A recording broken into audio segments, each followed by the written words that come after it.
안녕하세요. 배신의 장미입니다. 오늘의 사연 시작하겠습니다. 시가 사람들이 있는 곳에서 쌍욕했습니다.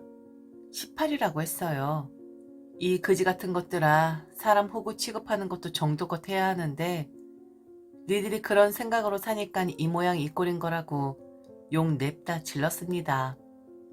남편도 어리둥절해하고 시어머니란 사람 뒤로 넘어지는 꼴 하대요. 게다가 옆에 있는 시누이란 것은 쇼하는 자기 엄마 붙잡으며 저를 흘겨보고요. 아, 정말 이런 걸 보려고 내가 그동안 참아온 건 아닌데 악한 마음 가지고 살면 그 악한 마음만큼 나한테 되돌아오는 거니까. 그리고 결혼식 잡아놓고 친정에 문제 생겨서 거의 빌붙어서 한 결혼이니까 내 죄다 싶어 호구 노릇해줬더니 사람들 정말 해도 해도 너무하더라고요. 그래요. 저 결혼할 때 10원 한 장 안 쓰고 남편한테 빌부터 결혼한 사람입니다.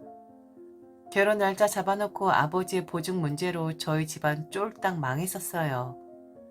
결혼한 언니들이 본인들 시가와 남편들에게 눈치 받아가며 호주머니 털길래 우리 부모님 뒷목 잡아 쓰러져서 돌아가시기 전에 어떻게든 사람만큼은 살려보자라는 심정으로 저도 결혼식에 써야 하는 비용들 부모님 문제 해결하기 위해 다 내놓았었습니다.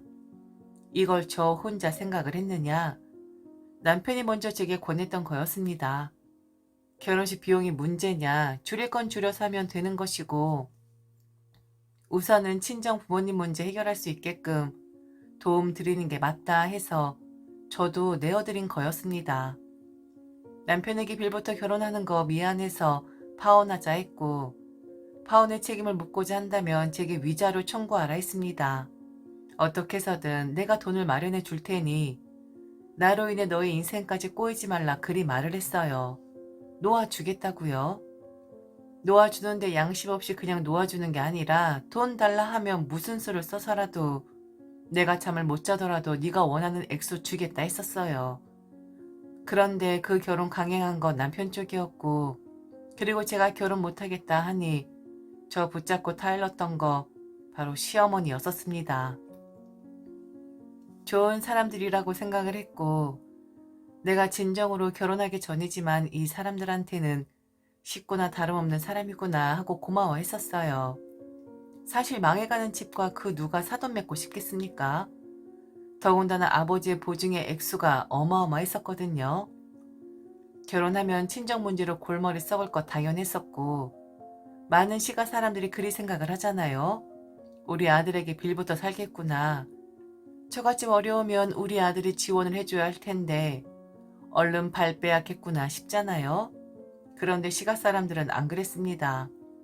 저를 붙잡았고 친정에게 닥친 어려움은 친정 부모님의 잘못이 아니라 남으로 인해 생긴 잘못인데 왜 그 이후로 결혼을 하지 말아야 하는 건지 모르겠다며 만일 이런 일로 결혼을 미룬다면 많은 사람들이 자신들을 비난할 거라면서 자신들은 그런 사람들이 아니라고 그딴 돈 문제로 파혼할 위인들이 아니니 그런 소리는 입에 담지도 말라 하던 사람들이었습니다. 그런데 결혼하고 나서 알게 되었어요. 시가 사람들의 특성이 남의 시선을 엄청 신경 쓰는 사람들이었고 남들이 어떤 말을 하는지 자신들을 좋게 말하는지 자신들처럼 배려심 깊은 사람들은 없다라는 말을 하는지에 대해 신경을 쓴다라는 것을요. 그들의 진심은 결혼 따위 안 하고 싶었던 거였었는데 억지로 한 거였었고 그 억지로 한 이유가 바로 주변인들의 시선 때문이었다는 것이었습니다. 결혼하자마자 돈도 없는 망해가는 친정, 10원 한 장 가져오지 못한 며느리, 피해만 끼치는 며느리, 혹은 우리가 그렇게 말을 했어도 알아서 떨어져 나갔어야 했는데 그러지 않았다고 눈치 없는 며느리를 만들더라고요. 당황했죠. 어쩜 이렇게 결혼 전후가 달라질 수가 있는 건지. 그렇게 다정한 눈빛으로 저를 위로하고 안심을 시키더니 결혼하자마자 사람을 천덕꾸러기로 만들더라고요. 만일 그때 파혼을 했으면 주변 사람들이 돈 때문에 저같이 망했으니 결혼 안 하는 거구나 라고 생각을 할까봐 울며 겨자 먹기로 결혼시키긴 했는데 며느리가 된 제 꼴만 보면 그렇게 화가 치솟았나 보더라고요. 험한 말들, 입에 담지 못할 말들, 친정까지 싸잡아서 그 집골 만드는데 바로 남남대자 했어요. 어차피 결혼하고 나서 혼인신고도 안 했었기 때문에 그냥 제가 남편과 살고 있는 집을 나가버리면 되는 거였는데 그건 또 안 된답니다. 적어도 1년 동안 다른 친척들에게 얼굴을 비춰야 하는 거라고, 그 정도 쇼는 해주고 집을 나가던지 말던지 해야 하는 거라고 하더라고요. 그나마 남편은 좀 달랐었죠. 시가 사람들이 저 못 잡아먹어 안달일 때 제 편 되어준 사람은 남편밖에 없긴 했었습니다. 혼인신고 해버리자는 남편이었지만 혹시나 친정사정 더 안 좋아지면 그땐 정말 면목 없어지는 거니까 그것만큼은 좀 안정되고 나면 하자, 제가 그랬었죠. 하지만 친정사정은 나날이 좋지 않아졌고 친정 부모님은 매일 죽을 맛에 사셔야 했었습니다. 지금 내가 결혼을 했는데 시가에서 이런 대접받고 있다, 볼멘 소리조차 할 수 없는 그런 상황이었었죠. 그래서 더 버틴 것도 있었습니다. 본인들 때문에 내 자식이 결혼해서 인간 이하의 대우받으며 살고 있구나라는 걸 아시면 더 속이 상하실 테니 조금만 참자. 그리고 어차피 그들 말이 틀린 건 아니지 않느냐. 돈 한 푼 없이 결혼한 건 맞으니 사실에만 입각해서 그냥 받아들이자 마음을 먹었었어요. 게다가 남편이 있었으니까요. 그 사람만큼은 내 편이었으니까요. 그런데 남편도 오래가지 않더라고요. 결혼하고 3개월 정도 지났을 때부터 시가 사람들이 제게 폭언을 할 때 슬그머니 자리를 뜨더군요. 더 이상 제게 가림막이 되어주지 않았었고 저를 우습게 보는 행동은 하지 않았지만 지겨워한다는 것은 느낄 수가 있겠더군요. 어쩔 수 없이 3개월 만에 저는 남편의 그 집을 나왔습니다. 친정으로 갈 수도 없고 언니들에게도 갈 수가 없어서 저는 가장 친한 친구의 집에 머무르게 되었죠. 아, 그때 심정 지금 생각나니 다시 울컥하네요. 수많은 집에 불이 켜져 있는데 막상 내가 들어갈 곳은 한 군데도 없다라는 그 사실. 어디든 들어가야 하는데 차마 발길이 떨어지지 않았던 그 순간. 그래도 친구밖에 없더군요. 이미 모든 것 다 알고 있는 친구였기에 더 할 말은 없었지만 신나게 욕은 좀 했었습니다. 친구도 그런 모순덩어리인 사람들 처음 봤다고, 어떻게 남의 시선 때문에 결혼을 시키고 혼인신고도 못하게 하고 1년을 며느리 노릇을 하라고 하냐고. 그런 사고방식을 가지고 있는 사람들이 존재한다는 것이 신기하다며 잘 나왔다고. 어느 정도 부모님 안정되면 그때 사정 말씀드리고 당분간은 자기와 지내자고 저를 받아주더라고요. 그러다가 기적처럼 부모님의 일이 해결이 되었습니다. 사실 아버지가 보증을 서준 사람은 바로 저희 작은 아버지였었어요. 돈 문제로 집안에서 내놓은 사람이었었는데 아버지에겐 동생이니까 그냥 믿고 싶었던 것 같습니다.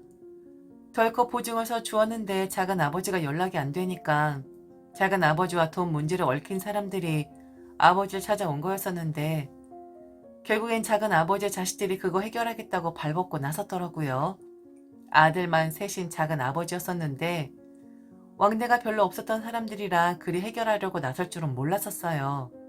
게다가 마지막 아들 한 명은 작은 어머니가 다른 분이거든요. 좀 복잡하긴 한데 우리 작은 아버지가 돈 문제만큼 복잡한 게 또 여자 문제였었습니다. 암튼 그나마 자식 농사는 잘 지었는지 번듯한 아들들이었었고 집 팔고 대출을 받아 작은 아버지의 빚을 해결해 준 거였죠. 아버지가 입은 피해까지 다 보상을 해준 상태였었고요. 전혀 생각도 못했었던 부분이었는데 이런 기적이 일어나긴 하더군요. 어렸을 때 얼굴 본 게 다였었는데 작은 아버지와는 다르게 정직하고 성실하게 큰 자식들을 보니 대견하기도 하고, 어떻게 작은 아버지 같은 사람에게서 저런 자식들이 나왔을까 의아하기도 하고 여러 가지 감정이 교차가 되긴 했었습니다. 자, 그럼 이쯤에서 제가 왜 시가 사람들에게 욕을 했는지 그 이야기를 말씀드리겠습니다. 저는 결혼은 했지만 혼인신고를 하지 않은 사람이었고 그리고 남편과 살던 그곳엔 제 물건이 거의 없긴 했었어요. 옷 몇 벌과 가전제품 몇 개쯤, 그 정도가 다였었습니다. 제가 집을 나오고 나서 친구 집에 머무르던 시점과 아버지의 일이 해결되었던 시점이 엇비슷하게 겹쳤었는데 남편이 제게 연락을 해왔더라고요. 네 몸 나가는 건 상관없는데 혹시나 나중에 네 짐을 이렇게 했냐 저렇게 했냐라는 말 듣기 싫으니 옷가지를 가져가던지 아니면 어떻게 처리를 하라고 확실하게 자신에게 말을 해달라고요. 그걸 확인하기 위해 연락을 해온 거였습니다.